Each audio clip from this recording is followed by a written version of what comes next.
অভিষেকেই তোলপাড় পরিসংখ্যানে সবার উপরে, তবু দলে সুযোগের জন্য অপেক্ষা বছরের পর বছর। এই গল্প স্কট বোলান্ডের, যিনি শতাব্দীর সেরা বোলিং গড় নিয়ে ইতিহাস গড়েও অস্ট্রেলিয়ার টেস্ট দলে জায়গা পান না নিয়মিত।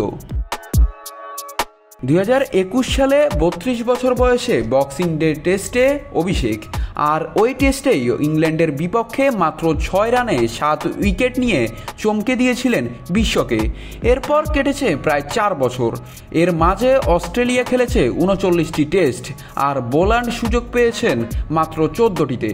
তবুও 62 উইকেট আর বোলিং গড় মাত্র 16.53। গত 110 বছরের টেস্ট ইতিহাসে অন্তত 50 উইকেট নেওয়া বোলারদের মধ্যে তার গড় 6 নম্বরে, আর তার থেকে ভালো গড় নিয়ে কেউ নেই 1 শতকেরও বেশি সময় ধরে।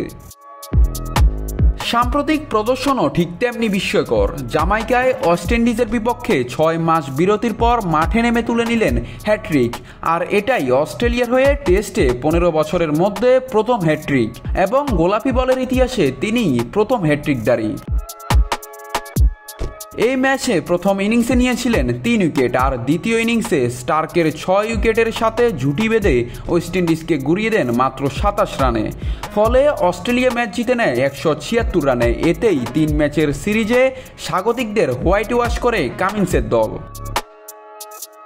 36 বছর বয়সে এসেও নিজেকে বারবার প্রমাণ করে চলেছেন এই পেসার। গত 60 বছরে ম্যাকগ্রার পর তিনিই একমাত্র অস্ট্রেলিয়ান পেসার যিনি 36 পেরিয়ে দেশের হয়ে টেস্ট খেলেছেন। তবে প্রশ্ন থেকে যায়, পরের টেস্টে কবে খেলবেন বোলান্ড?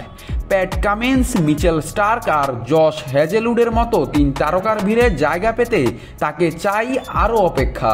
তবে আসার কথা আগামী নভেম্বরে অ্যাশেজে খেলতে পারেন তিনি, যেখানে 3টি টেস্ট হবে মাত্র 23 দিনে, যার মধ্যে কাউকে বিশ্রামে রেখে মিলতে পারে সেই কাঙ্ক্ষিত সুযোগ।